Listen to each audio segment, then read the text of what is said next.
사장에 가득 채우지 않아 충만한 기쁨. 이건 되게 역설인데요. 가득 네. 채우지 않아서 충만한 네. 기쁨이라고 제목이 나와 있고요. 네. 나에게는 나의 모습이 있고 저 사람에게는 저 사람의 모습이 있다. 음. 나를 느끼는 거야. 있는 그대로의 내 모습이 좋아.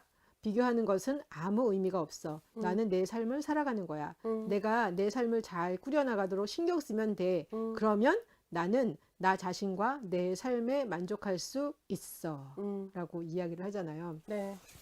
사실 내 삶을 잘 꾸려나가는데 열심을 기울이기도 바쁜데 남과 비교해가지고 살만한 그런 여유가 네. 없는 것 같아요. 거기다가 네. 쓸데없는 데 기운을 너무 많이 빼잖아요. 그렇죠. 예, 네. 그럴 필요가 전혀 없는데, 음. 예, 여기에 그 또 이렇게 짧은 글이 있는데요. 네네. 제가 68페이지 한번 읽어보겠습니다. 네.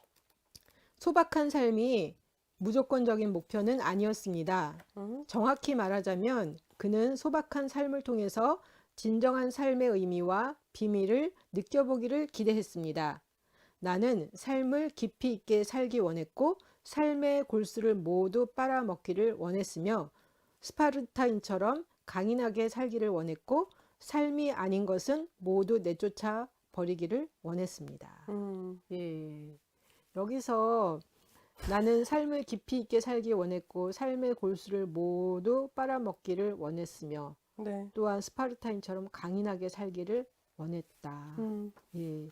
이게 소박한 삶이 무조건 목표는 아니었고 음. 그 삶을 통해서 어떻게 보면 진정한 삶의 의미와 비밀을 느껴보기를 기대했다. 네네. 어떻게 보면 열심히 사는 게 이런 목표를 갖고 살면 네. 참 의미 있다라는 생각이 들어요. 맞아요. 예, 소박한 삶이 이게 이제 헨리 그 데이비드 소로우라는 작가가 음. 쓴 이제 글이거든요. 윌든이라는 책을 쓴 분이신데 그분이 이제 그 이야기를 하는 거죠. 소박한 삶 자체를 통해서 진짜 삶의 의미를 느껴보고 싶다라고 이야기를 했다고 해요. 소박하게 사는 게 목적이 아니라 그렇죠. 삶의 의미를 누리고 예. 싶은 거죠. 예. 왜냐하면 사실 우리는 너무 많은 거치대가 많잖아요. 그쵸. 그리고 우리가 신경 써야 되는 것도 많고 그러다 보면 사실 그렇잖아요. 조금 더 높아지면 조금 더 높아지기를 원하는 게 우리 그 성향이다 보니 그쵸. 거기에서 계속적으로 나타나는 것 그걸 이제 내려놓고 자신을 바라보고 자신의 삶 속에서 만족하려면 소박하게 살 수밖에 없잖아요, 사실. 저는 기본적으로 삶은 단순한 게 좋다. 아, 그렇죠. 복잡하게 만들면 피곤하다. 아, 그럼요. 예. 드라마는 단순한 거 싫어요. 근데 재미없잖아요. 맞아요. 딱 보이잖아요. 네, 이렇게 보이면 재미가 없는데 예. 삶은 단순한 게 좋죠, 사실. 네. 그러네요. 네. 어제 이제 제가 네. 그 독일 그 의사가 쓴 책을 보면서 거기에 그런 이야기를 해요. 네. 직관은 네. 그냥 이렇다라고 주장을 한대요. 음. 그런데 우리의 이성은 끊임없이 반론을 제기하면서 이래야 된다 저래야 된다라고 그러면서 설득을 하고 네. 머리를 시끄럽게 한다는 거예요. 네.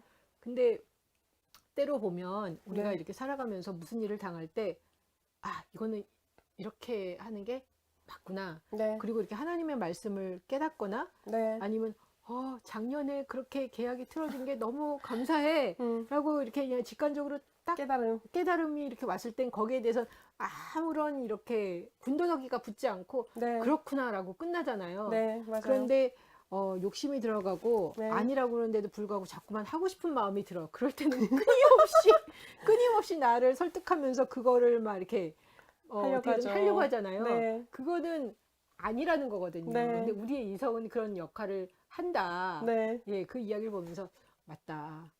맞다. 음. 라는 생각이 들었고 네. 소박한 삶, 네. 어떻게 보면은 단순한 삶, 네. 거기서 보면은 그냥 삶 자체가 어떻게 보면 깊이 있게 간다는 거지 네. 그냥 뭔가를 누르고 산다는 게 아니잖아요. 네, 맞아요. 그래서 저는 그 직관에 따르는 삶이 네. 정말 내 삶을 인도하도록 이렇게 나를 허용하는 것이 참 중요하다. 네. 어떻게 보면 하나님의 인도하심이 나를 허용하는 것, 그거를 깨닫고 그냥 거기에 따르는 것. 근데 때로는 따르다가 때로는 하기가 싫어서 막 근데 그럴 때는 따르고 싶지 않을 때는 어떻게 할까? 아까 말씀하신 것처럼 멈추고 네. 뭐라 그러셨죠? 둘러보고. 둘러보고 행동하라. 일단 멈추면은 내가 왜 그러는지 조금 더 발견이 될 것 같다는 맞아요. 생각이 네. 들었어요. 맞아요. 예. 뭐 안 따르고 싶으면 또 안 따라도 되고요. 뭐 굳이. 어차피 옳은 길로 가야 할 필요는 없거든요. 음. 옳고 그름은 인생에 있어서 사실은 없잖아요. 어떻게 음. 살아가느냐의 문제가 아니라 음. 내가 어떤 사람이느냐가 더 사실은 문제인 거잖아요. 가장 문제라기보다 이제 키포인트인 거잖아요. 그래서 뭐 옳고 그름의 그 길이 없다라는 표현은 뭐 나쁜 짓, 좋은 짓 이런 자체가 아니라 꼭 하나님의 주신 그 길처럼 따라갈 수 없어도 괜찮다. 또 때가 되면 돌아오게 돼 있다. 그거에 대한 이렇게 어떤 집착과 스트레스도 되게 강했던 것 같아요. 네, 그죠. 하나님이 인도하시는 그 길로만 가야 돼. 지금 여기서 잘못 가서 더 이렇게 막 옆으로 새고 그러면 인생이 너무 피곤해져. 그죠. 근데 그럴 수도 있고 아닐 수도 있다. 모르겠어요. 저는 이제 제가 만난 하나님은 제가 어떤 길을 선택을 하든 이제 정말 뻘짓이 아니면, 정말 뻘짓이거나 아니면 정말 나쁜 짓이 아니면 그 길에 가장 큰 놀라운 은총으로 인도해 주신다라고 저는 경험을 하고 산 사람이거든요. 그러다 보니까 근데 그게 어쩌면 조금 더 단순하게 살아가는 삶이 아닌가라는 생각도 드는 거예요. 내가 꼭 하나님의 뜻을 따라야지 뭐 막 이러면서 네. 결국은 뭘 따르고 싶냐? 어떻게 보면 내가 하고 싶은 걸 내 하나님께서 욕구잖아요. 밀어주지 않나? 그러니까요. 원하는 거잖아요. 맞아요. 여기서 사실 그게 되게 재밌잖아요. 가득 채우지 않아서 더 충만한 기쁨. 운전하시잖아요. 네, 저도 네. 이제 차에 저는 약간 이제 좀 그 차가 생활하는 공간처럼 막 그 여름 샌들도 있고 구두도 있고 운동화도 있고 짐 정리를 잘 못해요. 그래서 네. 항상 저도 책가방을 보면 네. 제 친구가 항상 무겁다고 그러는데 정리를 잘 못해서 그러거든요. 근데 저희 아빠가 그 얘기를 하시는 거예요. 차에 자꾸 짐을 너무 많이 실지 말래요. 그러면 휘발유도 많이 들어가요. 그러니까 이게 바로 이건 거예요.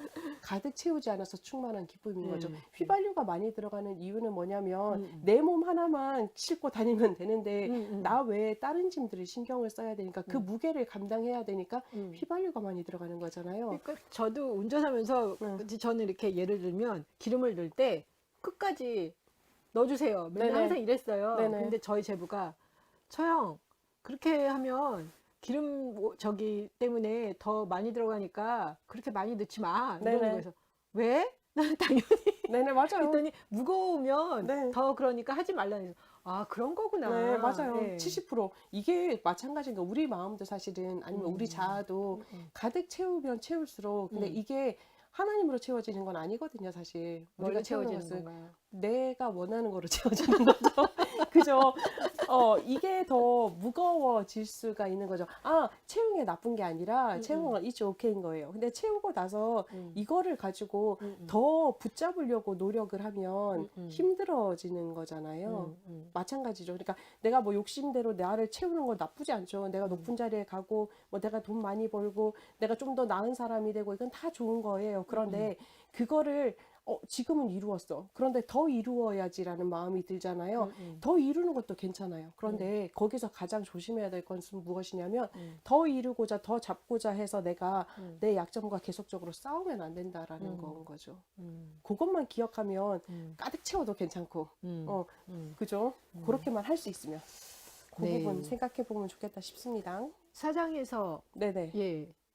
그 얘기예요. 적은 것에 만족하지 못하는 사람은 어떤 것에도 만족하지 못한다라고 이야기를 하고 있어요. 그런데 만족이라는 단어 자체가 참 사람들한테 쉽지 않다라는 생각이 들고요.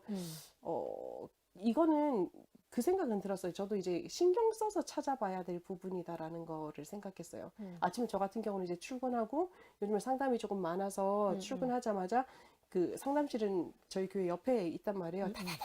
저희 엘리베이터도 없어요. 그래서 4층까지 뛰어 올라가서 내담자를 위해서 커피를 또 뽑고 뭐 컴퓨터 켜고 이제 할 거 차량 나오게 뭐 이거 하려고 하면 정말 정신이 없거든요. 근데 딱 내담자 오기 전에 딱 10분 시간 동안 내려진 커피 한 잔과 함께 제가 좋아하는 요즘에 꿈을 꾸다라는 그 노래를 꽂혔거든요. 그래서 그걸 듣고 앉아 있으면 너무 행복한 거. 이 세상의 어떤 것보다도 나를 기쁘게 채우는 느낌. 근데 그거는 신경을 써서 봐야지 느껴질 수 있다. 그거는 우리가 항상 생각을 하면 좋겠다라는 거예요. 감사뿐만 아니라 만족은 신경 써서 찾자. 그러네요. 네. 안 그러면 그냥 다 흘러가 버리니까. 일상이니까요. 그렇죠. 네네네. 예. 예.